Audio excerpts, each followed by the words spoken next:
Baik lagi dengan gua Gian, and welcome to What's on Film. Ahsoka Tano di The Mandalorian Season 2, kabar gembira sekaligus membingungkan bagi kalian yang memang mengikuti seriesnya The Mandalorian, karena akhirnya dalam Season 2 sudah tidak lagi bertele-tele dan akan sesuatu yang besar tuh terjadi. Ini berawal dari berita yang diumumkan oleh Slash Film yang dimana sang produser Jon Favreau menginformasikan bahwa Rosario Dawson akan berperan menjadi Ahsoka Tano dalam The Mandalorian Season 2. FYI, Rosario Dawson itu yang menjadi perawat si Claire di seriesnya Netflix Daredevil. Seperti yang kita ketahui, serial The Mandalorian itu kan mengambil timeline-nya 5 tahun setelah peristiwanya Star Wars Episode 6, Return of the Jedi. Dan dimana kisah tentang Din Djarin, Mando, secara nggak langsung jadi mengurus bayi ajaib spesies Yoda yang bisa kita lihat, The Child.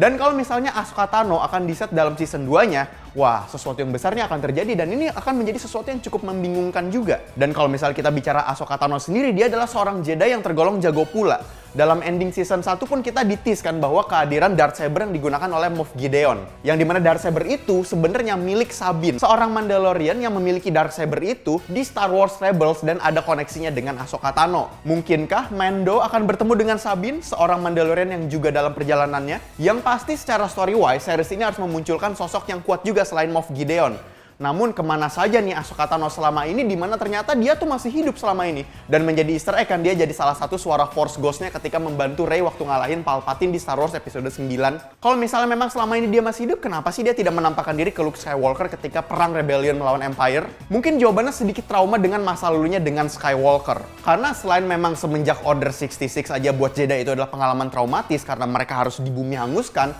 mungkin trauma Ahsoka tetap terukir ketika takut Luke Skywalker nih jangan-jangan nanti akan bernasib sama seperti gurunya Anakin Skywalker yang menjadi Darth Vader, menjadi Sith Lord. Karena ketika Ahsoka masih menjadi muridnya atau menjadi padawannya Anakin Skywalker, dia pun juga sangat look up dengan gurunya. Namun naas kejadian ketika series animasinya Star Wars Rebels Season 2 yang dimana Ahsoka Tano harus reuni lagi dengan sang guru dengan situasi memilukan. Ketika dia sudah menjadi Darth Vader dan tampaknya dibunuh. Kalau misalnya somehow dia selamat, mungkin ketika dia ngelihat Luke, dia takut nih ketika like father like son nih, jangan-jangan dia akan bernasib sama seperti ayahnya yaitu Anakin Skywalker. Mungkin Ahsoka Tano akhirnya jadi memutuskan untuk bersembunyi untuk membawa keseimbangan di Force cuman dengan agendanya sendiri. Berarti sekuat apa kan si Ahsoka Tano nanti kalau misalnya emang ada di season 2-nya The Mandalorian. Dan gue yakin juga mungkin dia tidak menjadi karakter utama atau karakter inti yang ikut dalam perjalanannya Mando. Mungkin dirinya pun tidak menyadari bahwa ada keberadaan Baby Yoda dan misinya murni ingin mengambil lagi Darksaber milik Sabine yang ada di Moff Gideon. Itu mungkin. Tapi menurut kalian gimana nih guys? Bagi yang ngikutin banget Star Wars,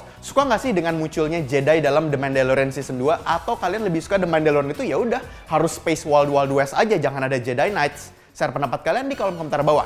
Dan gue juga mau ngingetin nih guys, di tengah penyebaran virus yang sangat cepat dan berbahaya ini, buat lo mungkin sebaiknya mengurangi aktivitas di luar dulu. Dan mungkin lo bisa nonton semua playlist yang udah ada di channel Kincir Cinema Club. Jadi stay safe ya guys, dan di rumah aja. Kalau misalnya kalian suka dengan seputar film dan game, lo bisa cek website kita kincir.com. Karena di situ ada bahasan soal film dan game, lo bisa langsung aja cek ke dalam websitenya. Oke, cukup sekian untuk What's on Film kali ini. Sampai jumpa di What's on berikutnya.